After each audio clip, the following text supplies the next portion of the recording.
Okay, guys, so it is OAC Team Ohio Combine Day. Correct. And it is your turn to host. It's going to be, if I'm understanding it correctly, there's going to be a Cincinnati area one at the BA Academy, Barbarian Apparel, and another one's going to be the Crazy Goats. Is that correct? Yep, Columbus. So, yeah, Tommy said that Ross Thatcher and the Crazy Goats will be running one, right? Correct. So I like the rotation of it. Why do you guys want to rotate Team Ohio, and kind of what is the vision behind Team Ohio and OAC? Well, the vision goes along with the rotation. The reason why we're rotating is so that we can encompass every part of the state, get every kid involved. Some kids may have a challenge traveling. We don't want to exclude them from. We're on the Lake Erie, and Josh is on the Ohio River. So I mean, we need somebody in the middle. So obviously Columbus is a good spot. Make sure everybody gets to be part of things. So this one's an easy drive from Toledo, an easy drive from Cleveland. You're kind of dead center almost. Easy drive for me too. Yeah, really easy drive for you. You get to see the wrestling room full of athletes like it is, right? Yeah. And we're just coming out of a pandemic. How does it make you feel when you built this facility for this and it is being used for this? Yeah, it's funny you asked that, because I just sat down with Gus on the wall in there and said it's nice to see a room packed full of kids using the room. That was the purpose of it. Have a room, let people get in here and get using it. Bring in Cary Kolat in. This guy's really good. He's the best, absolutely the best. When I listen to him talk and show technique, first off, the energy's unmatched. Mm-hmm. Second off, that guy's in amazing shape still. He's 48 years old and he moves like he's 22. It's unreal. When you bring him in, do you think that's a real impact clinician that's going to keep people coming back? That's what I was hoping for. One of my wrestlers, David Habbett's doing the next one. So I'm going to warn David, hey, you got to follow up Cary Kolat. I don't know if it's good or bad. One time they put me on the stage at a convention or a coach's clinic or whatever, and I had to follow Dan Gable.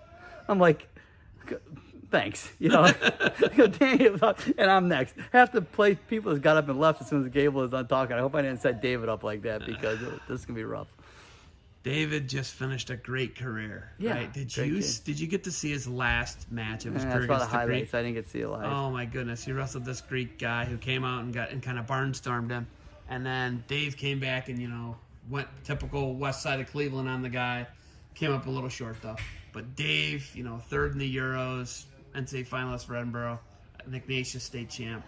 What's it like having guys that you've given stuff to coming back and giving back to other kids? Oh, it's exciting, but we've had this conversation before that my guys give back. That's the way they were raised, that's the way they're taught, and even though I was their youth coach and he's wrestled for so many better and great people, since he's left me, they still remember that and they still come back, and I'm excited to see Dave.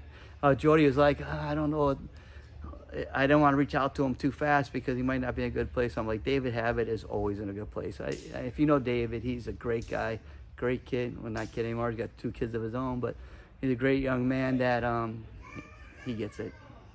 Tommy Rollins mentioned Logan Stieber as well. Yeah.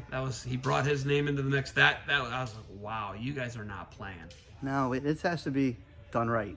It's done right. There's a level of responsibility that we have to these kids. We're saying, listen, we're putting the best team together, and we're saying we're going to do a half-ass job and we're going to do it right. We're telling these kids, invest with us, and we're going to get you where you need to be.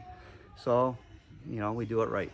Is there a better first-time head coach than Dave Riggs? That's another. That was very selectively chosen. Dave Riggs is a pit bull. I mean, people might think he's a quiet old guy sitting there. He's a pit bull.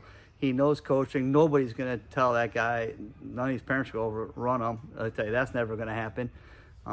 But he just has a really good way of connecting with kids. He's special, and that's a great coach to come out of the gates with.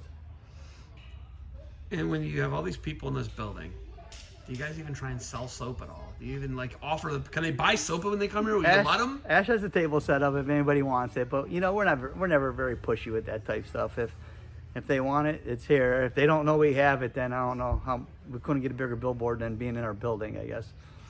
Are you guys, since we're coming out of this pandemic, are you guys slowing down yet? I asked Gus.